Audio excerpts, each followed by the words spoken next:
Assalamualaikum warahmatullahi wabarakatuh. Nama saya Nurma, NIM 1865033 kelas A. Di sini saya akan mereview materi tentang fase analisis. Langsung saja. Pendahuluan, yaitu tujuan dari fase analisis adalah mendefinisikan secara tepat apa yang dapat dilakukan sistem untuk user dan bagaimana sistem tersebut menyesuaikan dengan lingkungan user. Aktivitas utama atau kejadian penting dari fase ini adalah untuk menghasilkan dokumen yang menjelaskan arti lingkungan sistem, disebut Functional Specification atau FS atau spesifikasi fungsi. Aktivitas ketiga, menuliskan development proposal atau proposal pengembangan dan akan dikerjakan jika dua metode proposal akan dilakukan. Hal tersebut akan ditulis secara FS, isi dan garis besar proposal pengembangan sama dengan proposal analisis, kecuali bahwa proposal pengembangan dikerjakan dengan menggunakan 5 tahap dari pengembangan. Kemudian pendefinisian user, yaitu mereka mulai dengan membuat daftar semua user yang akan memiliki hubungan dengan sistem, termasuk user tidak langsung seperti student. Kemudian mereka menggambar garis panah untuk semua input dari output untuk masing-masing user. Garis diberi nama dengan informasi atau data yang melewatinya. Garis panah tersebut mewakili aliran informasi. Contohnya student register melalui telepon. Aliran data registrar komputer lewat terminal, atau kejadian perpindahan secara fisik dari bagian-bagian warehouse, classroom, ship material. Inilah sebabnya mengapa diagram ini disebut diagram aliran data. Kemudian analisis dan user mengidentifikasi informasi umum yang disimpan oleh sistem atau informasi khusus, informasi murid, informasi material, dan menuliskan ke dalam lingkaran. Pendefinisian antar muka user dan analisis menjelaskan setiap bagian yang diwakili oleh garis panah yang merupakan aliran data antara user dan sistem. Hal ini akan mengontrol penjelasan mengenai semua menu, formulir, laporan, perintah-perintah, dan pesan-pesan. Dengan kata lain, merupakan tampilan antar muka user pada sistem. Tujuan dari proses ini adalah pertama, untuk menjelaskan tampilan antar muka pada komputer. Kedua, untuk memperoleh pemahaman yang umum dari bisnis user. Seringkali user belajar mengenai bisnisnya sendiri dari tipe analisis ini. Spesifikasi fungsi atau the functional specification atau FS. FS menjelaskan semua tingkah laku sistem dalam bentuk cerita dan gambar. Definisikan antar muka user seperti di atas. Menu-menu perintah, respon, laporan, dan pesan-pesan dijelaskan sebanyak mungkin. Setiap perubahan di dalam lingkungan user karena sistem baru akan dijelaskan. Semua pengiriman termasuk hardware, software, pelatihan, dokumentasi, dan garansi dirinci. Sebagai tambahan pada proposal, FS juga merupakan kontrak antar user dengan tim proyek atau PT. Sejumlah uang yang besar mungkin dipertaruhkan dan user membutuhkan lebih rinci tentang apa yang dapat diberikan dibandingkan apa yang ada di proposal. FS mungkin akan dinegosiasikan dan ditinjau kembali, dan ketika persetujuan dicapai, proposal harus ditandatangani oleh kedua belah pihak. Garis besar FS atau outline of the FS.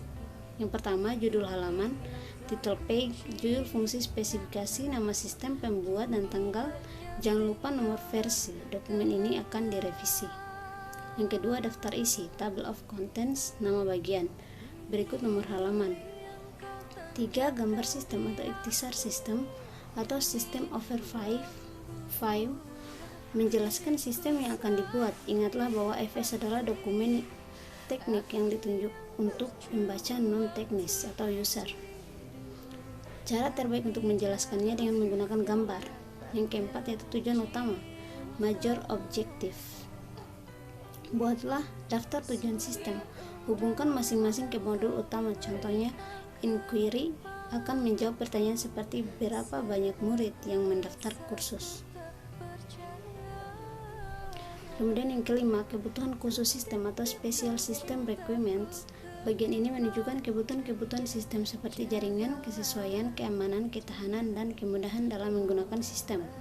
Personal yang rumit seperti respon atau jumlah waktu dalam detik yang dibutuhkan komputer untuk menjawab. throughput atau jumlah total pekerjaan yang diselesaikan komputer dalam jangka waktu tertentu, dan growth atau pengembangan, yaitu kebutuhan sistem untuk beberapa tahun ke depan, dapat ditunjukkan di sini. Kemudian yang keenam yaitu deskripsi komponen.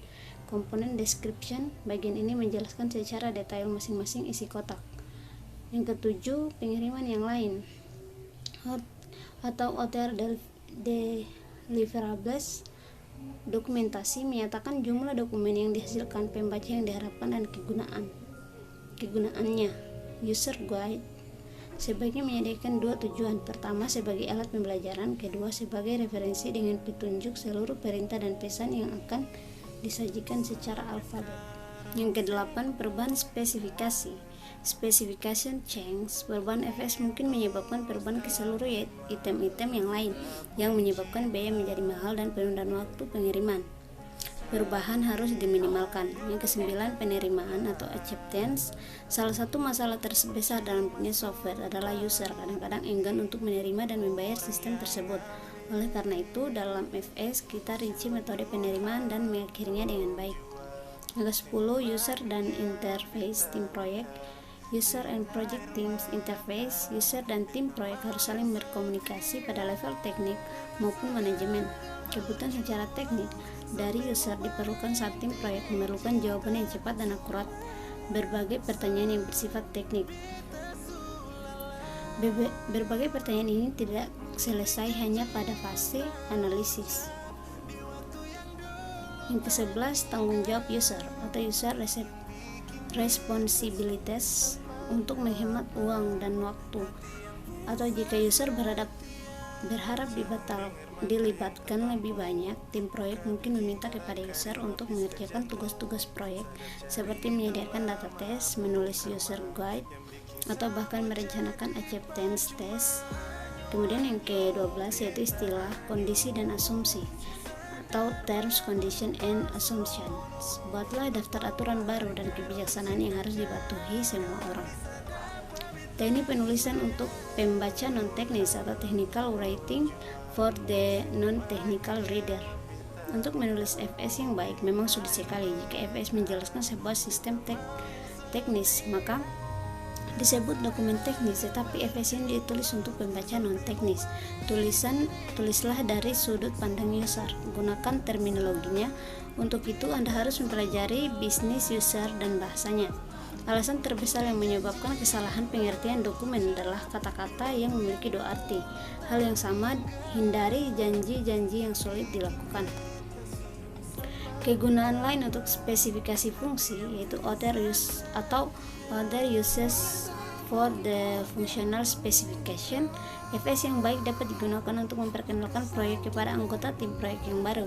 User dapat menggunakannya untuk memperkenalkan sistem yang baru ke pihak manajemen atau ke bagian lain. Tetapi yang paling penting adalah bagian-bagian yang menjelaskan menu, form, query, and report dapat digunakan dalam user guide. Kemudian case software tools untuk analisis atau case software tools for analysis. Computer aided software engineering atau CASE digunakan sebagai suatu paket software tools pada masing-masing fase dari daur hidup sistem. Terdapat beberapa produk software yang mutunya bagus yang membantu Anda untuk melakukan analisis. Contohnya Accelerator dapat digunakan untuk menggambarkan data flow diagram DFF tingkat tinggi, kemudian memecah DFD ke level-level berikutnya yang lebih rendah. Berikut ini adalah daftar pendek dari masalah-masalah yang dapat terjadi dalam 3 fase berikutnya: desain, programming, sistem tes selama pelaksana perencanaan berikut. Yang pertama, programmer kunci atau perancangan mengundurkan diri. Yang kedua, komputer pengembangan tidak tersedia. Yang ketiga, peralatan hardware yang khusus tidak ada atau terwujud tepat pada waktu dibutuhkan. Kemudian yang keempat, paket software dengan release terbaru atau hardware tidak bekerja. Sumber daya yang disediakan oleh pihak ketiga tidak terwujud. rencana pelatihan untuk anggota proyek atau training plans for the project members. Ketika akhirnya staf telah diputuskan, lakukan pemeriksaan untuk melihat siapa saja yang membutuhkan pelatihan. Programmer Anda merupakan calon yang paling memungkinkan. Jadwalkan semua pelatihan yang akan dilakukan pada akhir desain. Terima kasih. Mungkin itu saja materi dari saya. Lebih dan kurangnya mohon dimaafkan. Wabillahi taufiq wal hidayah. Wassalamualaikum warahmatullahi wabarakatuh.